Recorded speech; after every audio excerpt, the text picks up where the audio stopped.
kwentong inyong maririnig ngayon ay hango sa mga tunay na kwentong katatakutan. Ang lalaki na may kadena sa Diplomat Hotel. Tahimik ang gabi sa Baguio. Hindi yung simpleng katahimikan, kundi yung uri ng katahimikan na parang may nakikinig. Ako si Marco, at hindi ako naniniwala sa multo hanggang sa gabing iyon. Matagal ko nang gustong puntahan ang Diplomat Hotel. Abandonado, sira-sira, at puno ng kwento.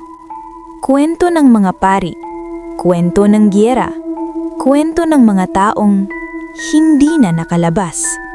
Pero ang pinakakinatatakutan ng mga lokal, isang lalaki, may kadena, at hindi raw siya naglalakad. Kinakaladkad niya ang sarili niya. Bandang 12:00 ng hating gabi nang nakarating ako roon. Mahangin, malamig, at parang may bumubulong sa hangin. Pagpasok ko sa loob, agad akong sinalubong ng amoy. Amoy lumang semento, alikabot, at parang bulok na bakal. Tinapat ko ang flashlight sa hallway. Mahaba, madilim, at may mga pader na tila may bakas ng dugo. Walang multo. Bulong ko sa sarili ko. Kwento lang lahat to. Pero habang naglalakad ako papasok, may narinig akong tunog. Mahina lang sa una. Kalansing. Tumigil ako. Tahimik ulit. Naglakad ako ulit. Kalansing. Kalansing. Parang bakal na hinihila sa sahig. Napatingin ako sa likod ko. Wala. Pero ang pakiramdam ko, may sumusunod. Umakyat ako sa ikalawang palapag. Doon daw madalas makita ang lalaki. Habang paakyat ako ng hagdan, napansin ko, may mga marka sa sahig. Mahahabang guhit. Parang may mabigat na bagay na paulit-ulit na kinakaladkad. At doon nagsimula ang kaba. Hindi na curiosity. Takot na. Pagdating ko sa taas, mas malamig, mas tahimik, at mas mabigat ang pakiramdam. Para bang hindi ako dapat nandun. Bigla, klang! Isang malakas na tunog ng bakal sa dulo ng hallway. Napalingon ako agad. At sa dilim, may nakita akong anino. Hindi gumagalaw. Hindi nagsasalita. Pero malinaw. May hawak siyang kadena. At doon ko unang naramdaman. Hindi ako nag-iisa. At mali ang desisyon kong pumunta. Hindi ako gumalaw. Parang nanigas ang katawan ko. Yung anino sa dulo ng hallway, hindi ko makita ang mukha. Pero ramdam ko, nakatingin siya sa akin. Dahan-dahan kong tinaas ang flashlight. At sa liwanag, unti-unting lumitaw ang anyo niya. Isang lalaki, payat, halos balat at buto. Madumi ang damit, parang galing pa sa lumang panahon. At ang pinaka nakakatakot, may kadena sa leeg niya, kalawangin, mabigat. At ang dulo, nakakabit sa paa niya. Hindi siya naglalakad. Hinahatak niya ang sarili niya. Kalansing, kalansing. Bawat galaw niya, may kasamang tunog ng bakal. At papalapit siya. Dahan-dahan. Parang hindi nagmamadali. Parang alam niyang hindi ako makakatakas. Hello? Mahina akong sabi. Walang sagot. Pero huminto siya. At unti-unti niyang tinaas ang ulo niya. At doon ko nakita ang mukha niya. Walang mata. Walang laman ang eye sockets. Pero parang may nakatingin pa rin sa akin. Diretso. malalim. Bigla siyang nagsalita. Mahina, garalgal, parang nanggagaling sa ilalim ng lupa. Tulungan mo ako. Napaatras ako. Hindi ko alam kung maaawa ako o matatakot. Paano? Tanong ko. Tahimik siya ng ilang segundo. Pagkatapos, bigla siyang gumalaw ng mas mabilis. Klang! Klang! Klang! Papunta sa akin. Tumakbo ako. Wala na akong pakialam kung saan ako pupunta.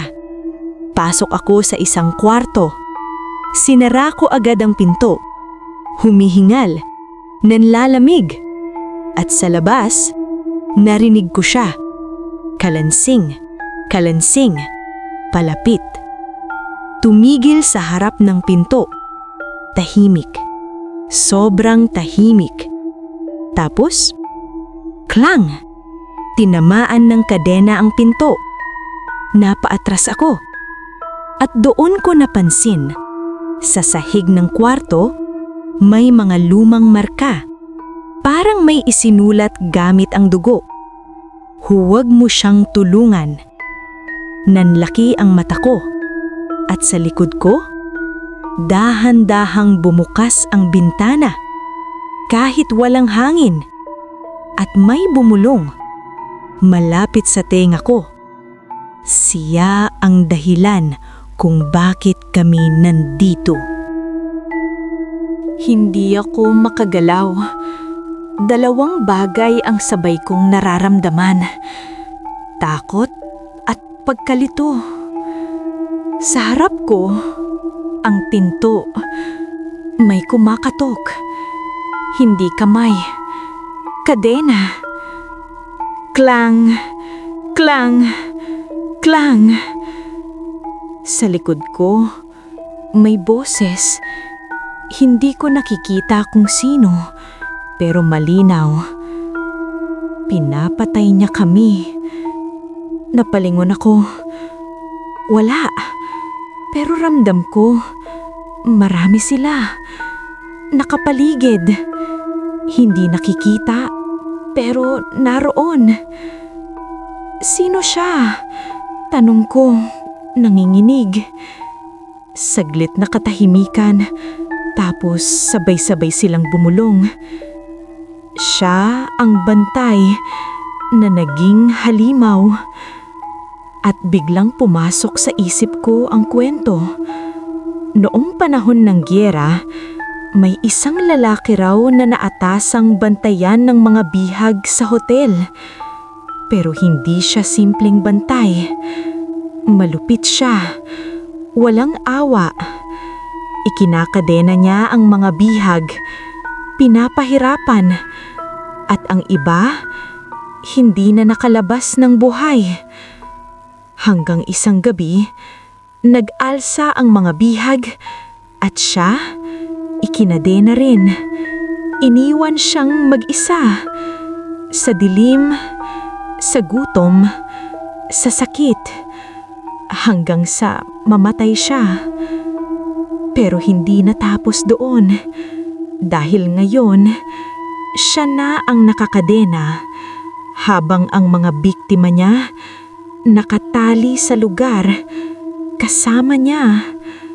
Habang buhay. Crash! Nabasag ang pinto. Pumasok siya. Mas malapit. Mas malinaw. At ngayon, nakangiti na siya. Palitan mo ako. Bulong niya. Hindi ako makahinga. Hindi ako makagalaw. Papunta siya sa akin. Hinahatak ang kadena. Kalansing, kalansing. Sa paligid ko, yung mga boses nagiging mas malakas. Tumakbo ka. Huwag mo siyang tignan. Huwag kang papalit. Pero huli na, nasa harap ko na siya. Inabot niya ang kadena at inilapit sa laig ko. Mainit, parang buhay. Isang gabi lang. Sabi niya, Palitan mo ako. Napapikit ako. Hindi ko alam ang gagawin ko. At bigla, may humila sa akin. Malakas. Yung mga boses. Yung mga multo. Hinila nila ako palayo. Sumigaw ang lalaki. Isang sigaw na parang galing sa impyerno. At sa isang iglap, nawala siya. Nagising ako sa labas ng Diplomat Hotel. Umaga na. Akala ko panaginip lang. Pero nang tumayo ako, may narinig ako. Mahina, kalansing. Napatingin ako sa paa ko. At doon ko nakita, may manipis na bakal nakapulupot sa bukong-bukong ko. At sa hangin, may pamilyar na bulong. Babalikan kita. At mula noon, tuwing hating gabi, naririnig ko na siya. Palapit, dahan-dahan, kalansing, kalansing. At alam ko, hindi pa siya tapos. Akala ko tapos na. Akala ko nakaligtas ako. Pero mali. 3 gabi matapos ang nangyari sa Diplomat Hotel, hindi na ako nakatulog ng maayos. Tuwing sasapit ang 12:00, naririnig ko siya. Mas malapit na. Mas malinaw. Kalansing, kalansing. Hindi na siya parang galing sa malayo. Hindi na siya parang nasa labas. Parang nasa loob na ng bahay. Isang gabi, hindi ko na kinaya. Binuksan ko ang ilaw. Tinignan ko ang paa ko. Nandun pa rin ang manipis na bakal. Mas mahigpit na ngayon at tila lumalalim sa balat ko. At dun ko napansin, may mga bagong marka sa sahig ng kwarto ko. Mahahabang guhit. Parang may kinakaladkad. Pero wala naman akong hinihila. Bigla, namatay ang ilaw. At sa dilim, may nakita akong anino. Sa sulok, hindi siya gumagalaw. Hindi siya lumalapit. Kasi nasa likod ko na siya. Ramdam ko ang malamig niyang hininga sa batok ko. At dahan-dahan, may pumulupot sa leeg ko. Kadena. Panahon na. Bulong niya. Hindi ako makasigaw. Hindi ako makagalaw. At bigla, may mga kamay na humawak sa akin. Marami. Malamig. Yung mga boses, bumalik. Pero iba na. Hindi na sila galit. Natutuwa na sila. May kapalit na. At doon ko naintindihan ng lahat. Hindi siya humihingi ng tulong. Naghahanap siya ng susunod. At ang manipis na bakal sa paa ko, hindi iyon bakas. Simula pa lang iyon ng pagkakadena ko. Kinaumagahan, natagpuan ako ng pamilya ko. Sa kwarto, nakatayo, nakatulala. Hindi na ako gumagalaw. Hindi na ako nagsasalita. Pero sabi nila, tuwing hating gabi, umaalis daw ako ng bahay at bumabalik bago mag-umaga. May daladalang tunog, kalansing, kalansing, at minsan nakikita nila akong nakatayo sa dilim, nakayuko, nangangiti, at may hawak na kadena. At kung sakaling marinig mo iyon sa gabi, huwag kang lilingon dahil baka ikaw na ang susunod. Ito ang Miss Liz Creepy Stories. Matulog ka na kung kaya mo. At kung bago ka pa lang sa ating YouTube channel, huwag kalimutang mag-subscribe para lagi kang updated sa mga susunod na totoong kwentong katatakutan.